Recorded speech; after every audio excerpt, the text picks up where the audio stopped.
Assalamualaikum warahmatullahi wabarakatuh. Bismillahirrahmanirrahim. Alhamdulillahi rabbil alamin. Wassalatu wassalamu ala ashrafil anbiya'i wal mursalin nabiyyina Muhammadin wa ala alihi wa sahbihi ajma'in.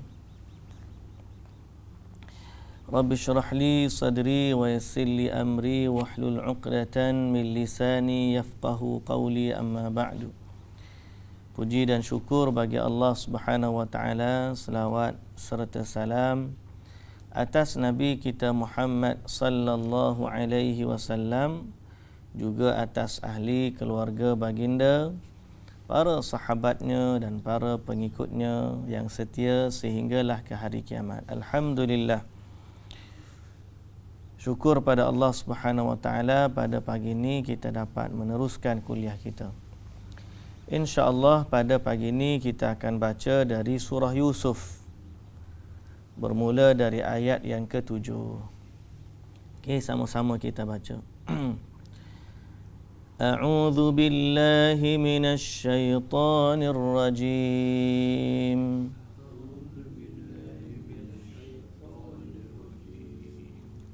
Bismillahirrahmanirrahim.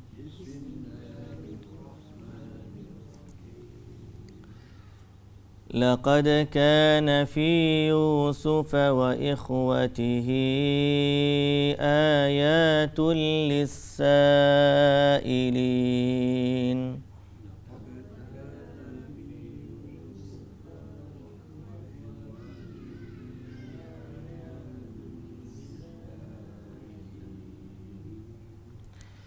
إذ قالوا ليوسف وأخوه أحب إلى أبينا منا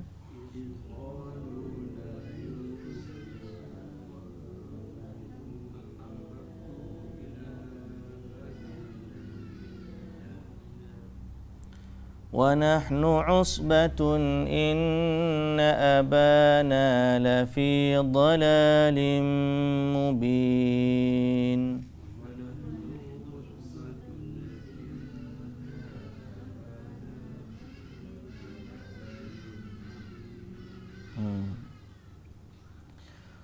اقتلوا يوسف أو اطرحوه أرضا يخل لكم وجه أبيكم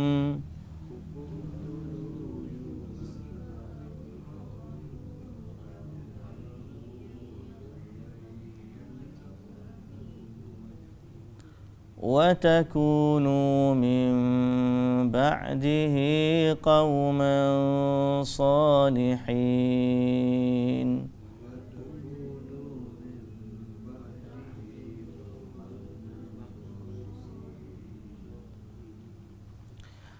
قال قائل منهم لا تقتلوا يوسف وألقوه في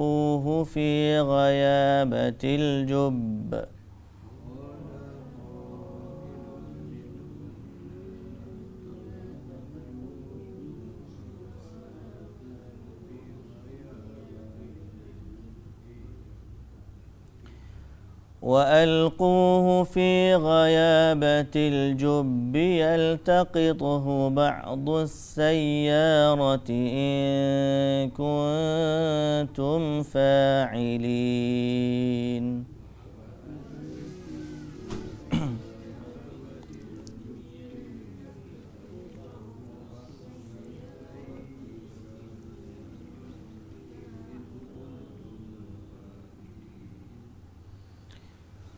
قالوا يا أبانا ما لك لا تأمنا على يوسف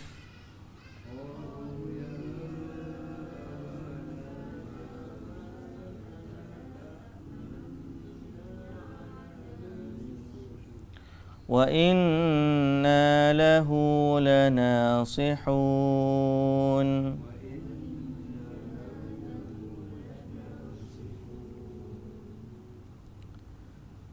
أرسله معنا غدا يرتع ويلعب وإنا له لحافظون.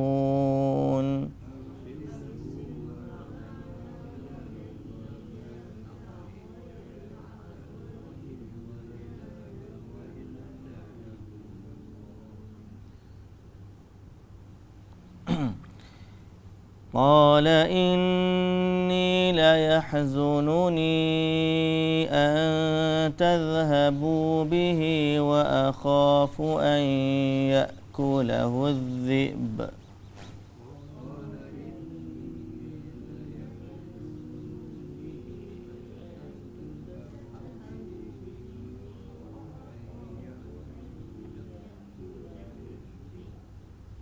وأنتم عنه غافلون.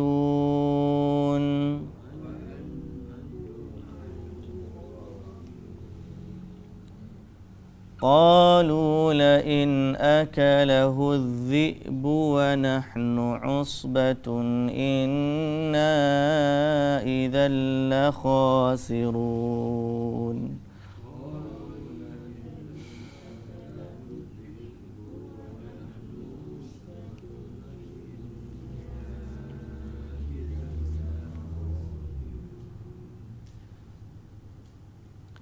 Baik, bismillahirrahmanirrahim. Alhamdulillah. Salatu wassalamu ala Rasulillah wa ala alihi wa sahbihi ajma'in. Amma ba'du. Muslimin dan muslimat yang dirahmati Allah Subhanahu wa taala sekalian. Alhamdulillah, syukur pada Allah Subhanahu wa taala. Dalam kesyukuran kita menyampaikan berita sedih sekali lagi lah. Semalam kita sebut seorang Syekh Syekh Ali Hassan Halabi telah meninggal disebabkan penyakit COVID. Kemudian semalam juga ada 4 orang termasuk Syekh Ali, 4 orang ulama meninggal. Dan disebut dalam 4 hari ini ada 9 ulama besar dunia meninggal. 9 ulama besar dunia meninggal. Dan orang-orang ni orang hebat belaka. Kalau kita ni setakat ustaz-ustaz meninggal ni orang tak. Ni dunia, level dunia. Level dunia punya level. 9 ulama meninggal dalam masa 4 hari. Jadi benarlah semalam kita baca hadis Nabi sallallahu alaihi wasallam, Allah ni dia tak tarik ilmu dengan dia hilangkan ilmu begitu saja. Tidak, tapi Allah tarik ilmu dengan matikan para ulama. Matikan para ulama. Kadang-kadang kita ada tapi bila ulama tak ada, orang tak baca juga. Tak? Lepas tu nak suruh faham, baca kitab pun nak kena dengar juga apa syarahan para ulama. Orang kata dunia makin canggih tapi ulama makin tak ada. Nah, ilmu makin mudah di hujung jari je tapi ulama makin tak ada. Kitab jangan kira PDF download je.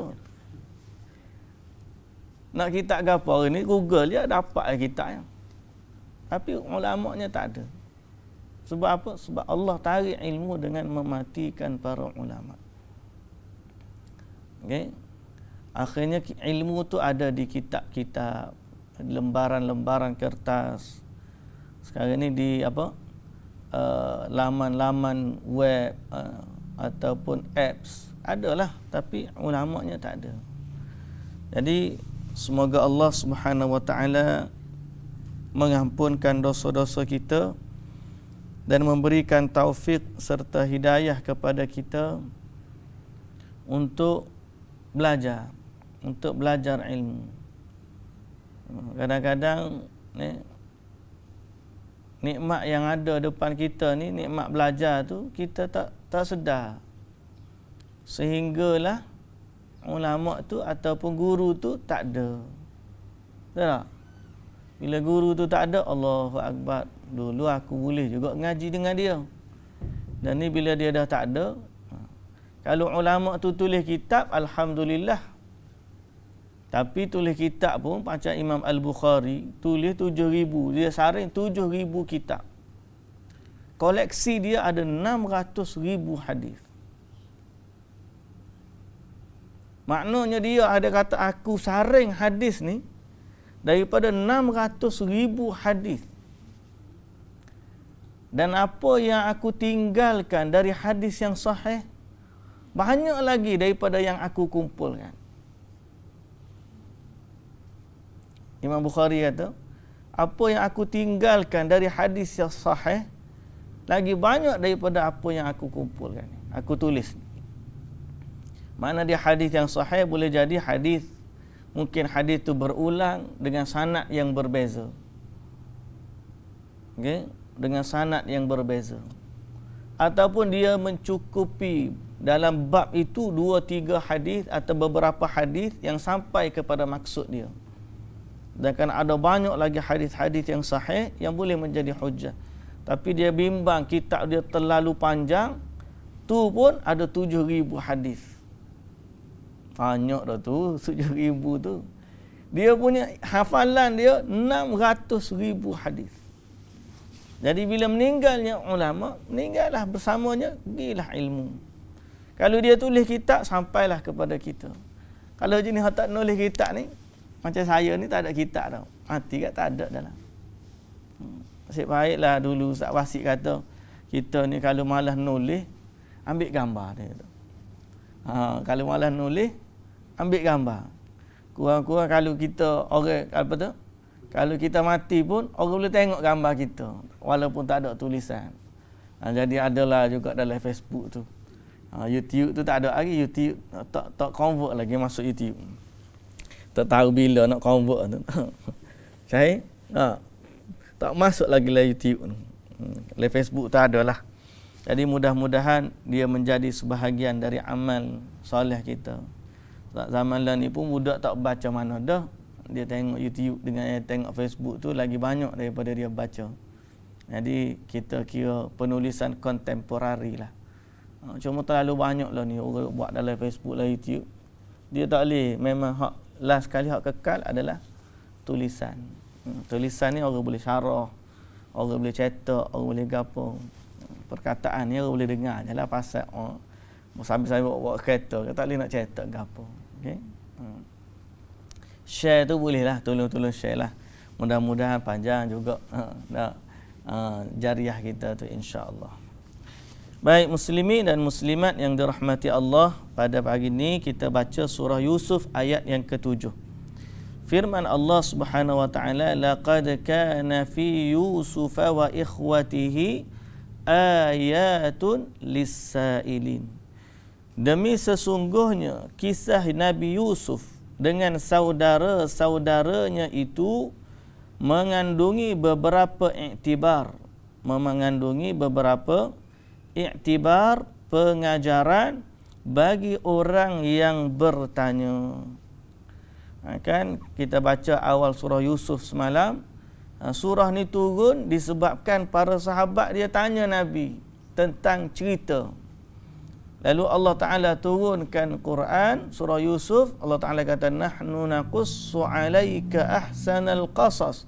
Kami akan ceritakan kamu sebaik-baik cerita. Jadi Allah Ta'ala kata cerita apa? Cerita Nabi Yusuf. Laqad kana fi Yusuf wa ikhwatihi ayatun lis-sailin. Ada tanda pengajaran bagi orang yang bertanya. Apa dia ceritanya? Idh qalu la Yusufu. Ketika mereka itu berkata, kisah itu bermula ketika saudara-saudara Yusuf berkata sesama sendiri.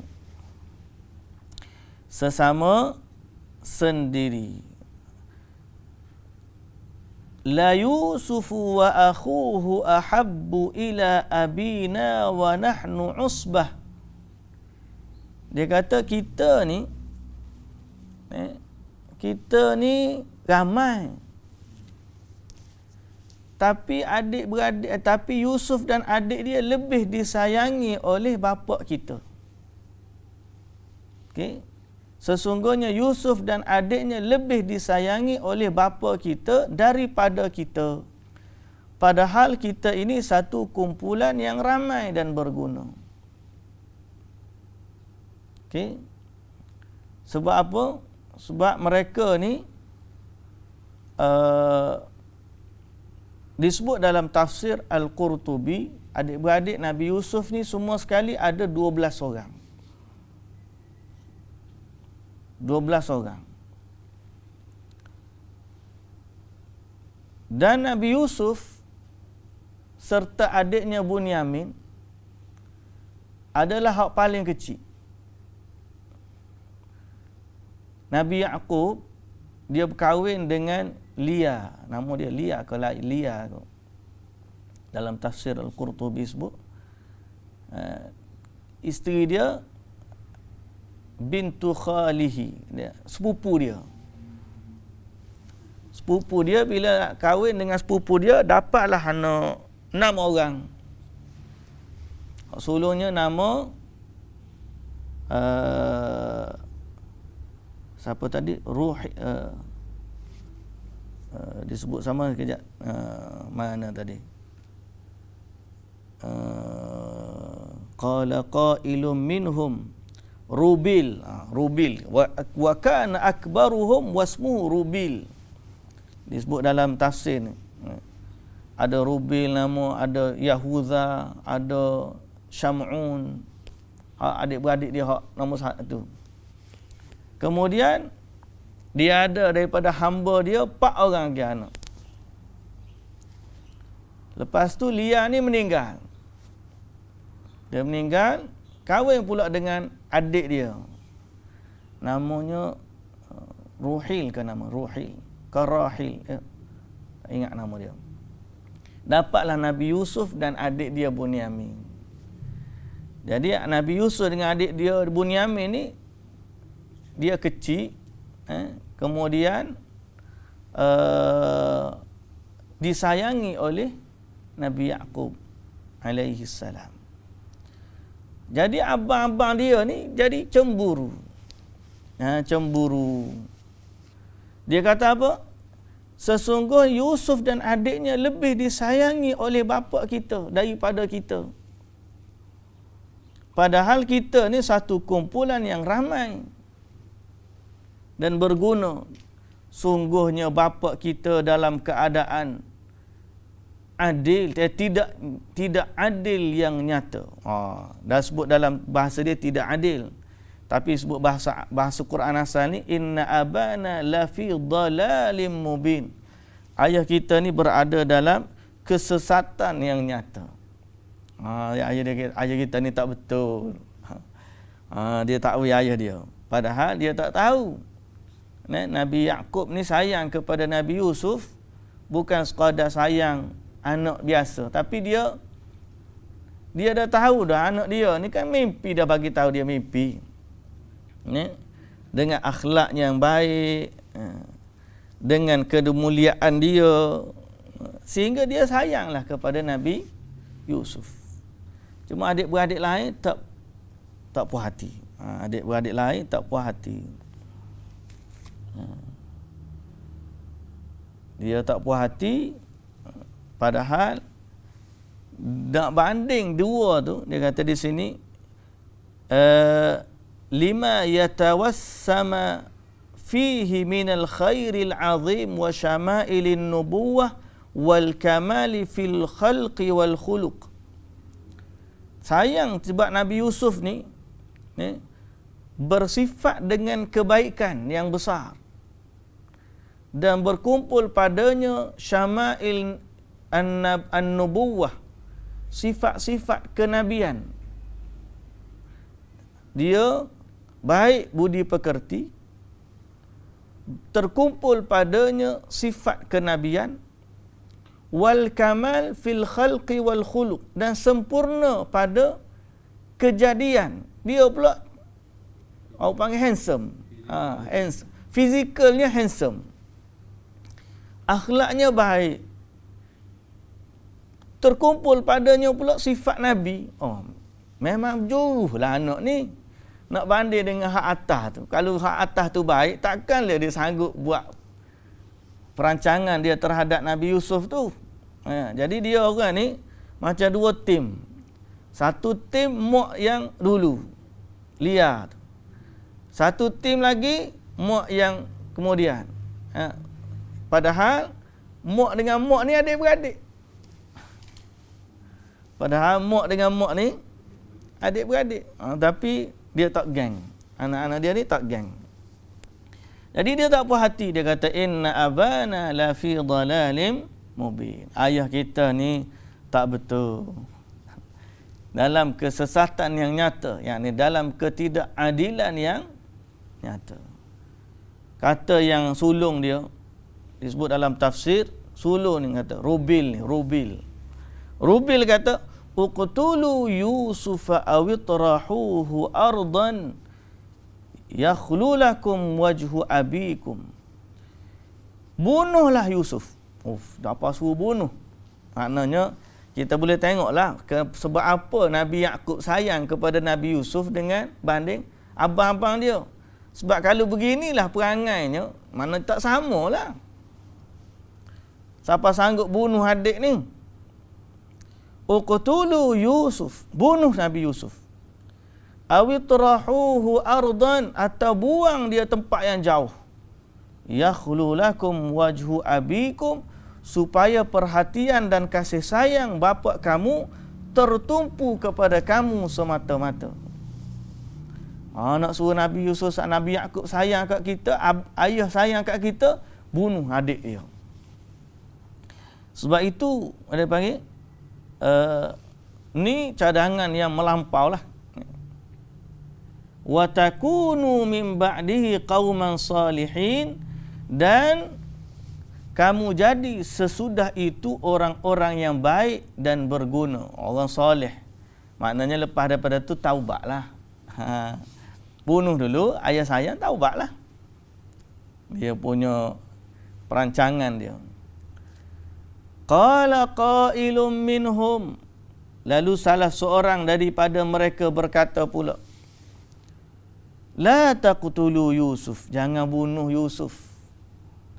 Jadi Allah Subhanahu wa taala bagi isyarat atau bagi campakkan dalam pemikiran mereka satu cadangan, tak payah bunuh. Tak payah bunuh. Kenapa? Kerana Allah nak Nabi Yusuf ni hidup. Dia akan jadi Nabi lepas daripada ni. Jadi macam-macam lah apa perancangan Allah. Lagi Nabi Musa alaihi salam, semua tentera Firaun nak cari budak kecil nak bunuh.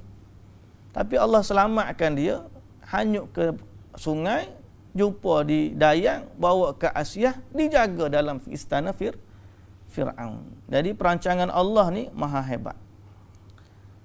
Allah Ta'ala nak Nabi Yusuf ni panjang umur, lalu adalah satu cadangan daripada mereka, tak payah bunuhlah, campur dalam perigi. Yaltaqithu ba'dus sayyarah, supaya dia dipungut oleh sebahagian dari orang musafir yang lalu di situ. Kalaulah kamu tetap hendak menjalankan rancangan kamu itu.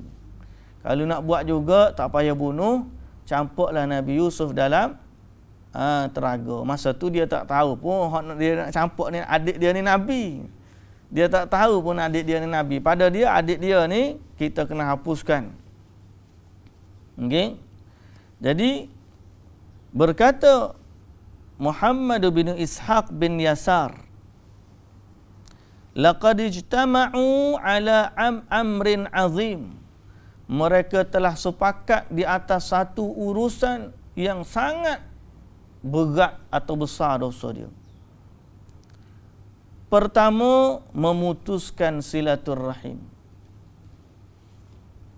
Bila dia buat gitu, putus silaturrahim. Yang kedua, derhaka kepada bapa dia, derhaka kepada ibu bapa. Siapa dia kata ayah kita ni tak betul, tak betul dah. Sesak dah ayah kita ni. Derhaka. Ni. Kedua, Ketiga, qillatur ra'fatu bis-saghir. Tidak mengasihi adik yang kecil. Kurang mengasihi adik yang kecil. Allazi la dzamba lahu, yang tak ada dosa, yang tak tahu apa. Wabil kabiril fani dzil haqqi wal hurmati wal fadl. Kalaupun tidak kerana ayah dia tu ayah, kerana orang tua pula, maka mereka tidak menghormati orang tua. Al-fani, yang nak meninggal,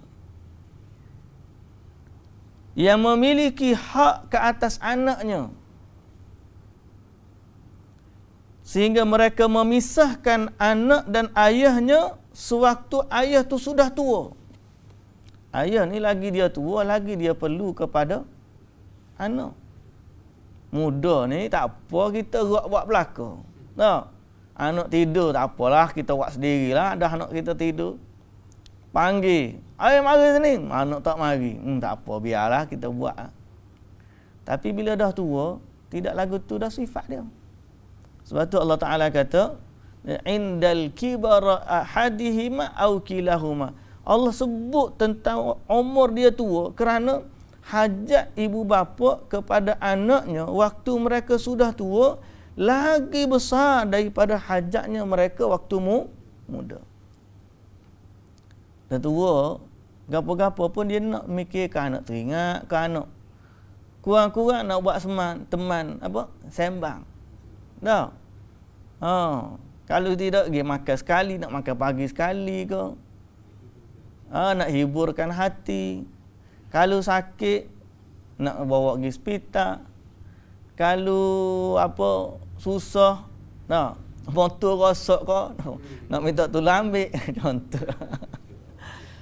Kereta rosak ke, nak minta tolong ambil. Macam-macam lah hajat ayah kepada anak ni. Bila umur dia tua, lagi besar daripada hajat dia waktu anak tu masih kecil dan dia pula masih muda. Sebab tu berbakti kepada mereka waktu tua, besar pahala dia. Besar pahala dia. Hatta menghiburkan hati mereka pun dah pahala besar dah. Telefon tanya khabar. Besar dah pahala dia. Sebab apa? Hajat mereka. Dan di saat kita buat gitu, Allah Ta'ala merahmati dan meredai kita. Sebab Allah ni maha pengasih lagi maha penyayang. Okey. Memasukkan kegembiraan dalam hati seorang mukmin, satu ibadah. Apatah lagi orang mukmin tu adalah bapa kita, lagi besar hak dia. Jadi ni anak Nabi Yusuf derhaka kepada ayah. Yang kedua, tidak menghormati orang yang tua. Yang ketiga, memasukkan kesedihan dalam hati ayahnya di sebalik kegembiraan yang sepatutnya mereka berikan. Patutnya anak ni memberikan kegembiraan kepada ayah. Tapi dia buat ayah dia sedih. Nabi Yaqub ni menangis sampai buta mata. Disebabkan Nabi Yusuf ni hilang. Buta mata menangis. Sedihnya nak. Jadi anak-anak Nabi Yusuf besar ni, kata Muhammad bin Ishaq bin Yasar, mereka telah mengumpulkan banyak kemungkaran pada perbuatan mereka itu. Sebab tu Allah cerita besarnya kisah ni dalam Quran. Okey? Ma'amakanihi minallah fi man ahabbahu tiflan saghira. Lepas tu kedudukan Nabi Yaqub pula Nabi. Kalau ayah biasa tu besar dah, salah dia. Kalau ayah kita ni, ayah hak jenis nakal lah bahasa kita, nakal. Ataupun dia ni bukan ayah yang baik, tetap wajib kita buat baik kat dia. Betul tak? Ayah tu dia tak jaga pun kita masa kecil, contohnya. Ayah tu tak jaga pun kita masa kecil. Tapi bila kita besar, kita sihat walafiat, dia sakit. Ataupun dia tak sakit lah, dia biasa. Dia sebagai ayah kita tu tetap wajib kita hormati dia. Pasal apa? Sebab dia ayah. Cukuplah kita ni jadi daripada benih dia sebagai kebaikan dia. Betul tak? Kalau tak ada benih dia, kita pun tak jadi. Cukup hal tu dah. Macam saya sebut contoh, seorang ibu dengan anak dia. Ibu ni, dia tak lahir, tak lahir pula, macam mana tak lahir kalau ibu. Dia tak jaga pun. Lepas dia beranak, dia beri kepada ibu angkat. Ibu angkatlah menyusukan dia, beli pampers dia, hantar ke sekolah dia dan sebagainya. Lalu kita tanya dia, akhir sekali, mana besar hak ibu angkat dengan ibu kandung dia? Kita kata besar lagi hak ibu kandung. Ibu angkat dia lah hak juri sekolah dia, siapa pandai dan sebagainya. Kita jawab apa? Semua hak ibu angkat nak buat tu tidak akan berlaku kalau hak ibu asal ni tak mengandungkan dia. Jadi mana besar hak dia? Besar hak ibu kandung lagi. Besarnya kemuliaan ibu dan besarnya kemuliaan bapa. Kalaupun dia tak jaga. Tapi kalau dia jaga, lagi besar pahala dia. Ni bukan main-main, bukan setakat jagalah. Ayah dia tu Nabi. Ayah dia tu Nabi. Allahu Akbar. Tapi mereka masih lagi menderhakai bapa dia. Maka besarlah kesalahan mereka di sisi Allah Subhanahu wa taala. Baik. Sampai dia kata tak payah bunuh, campur dalam perigi. Mereka pun pergi. Qalu ya abana. Dia pergi jumpa dengan ayah dia. Buat perancangan. Mereka pergi berjumpa dengan bapa mereka itu. Ya abana, wahai ayah kami. Ma laka la ta'manna ala Yusuf. Kenapa ayah tidak percaya kepada kami tentang Yusuf? Kenapa tak percaya Yusuf ni bagi kat kami? Wa inna lahu lanasihun. Sesungguhnya kami ni senantiasa tulus ikhlas mengambil berat tentang Nabi Yusuf, tentang Yusuf. Oh, ayat manis. Oh. Okey. Ni musang berbulu ayam ni.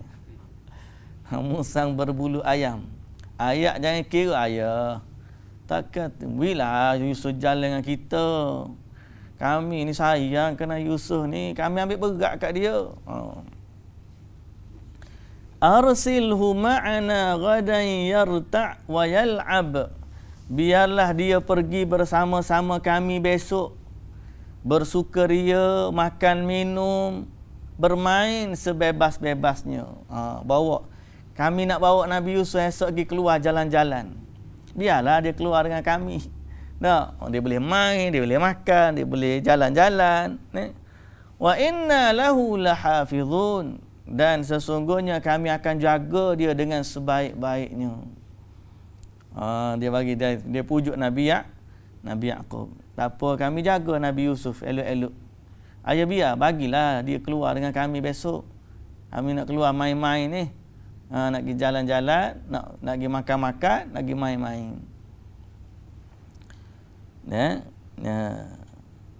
Hadhihi tawti'ah wa da'wah. Wahum yuriduna khilafa dhalik. Disebut dalam tafsir, ini adalah perancangan dan tipu daya. Sedang hati mereka menghendaki sebaliknya. Kerana di dalam hati mereka adanya hasad dengki kepada adiknya. Mulut je kata macam tu. Tapi hati dia tak kata begitu. Hadhihi tawti'ah wa da'wah. Ini saja cakap dan juga perancangan mereka. Tipu daya mereka.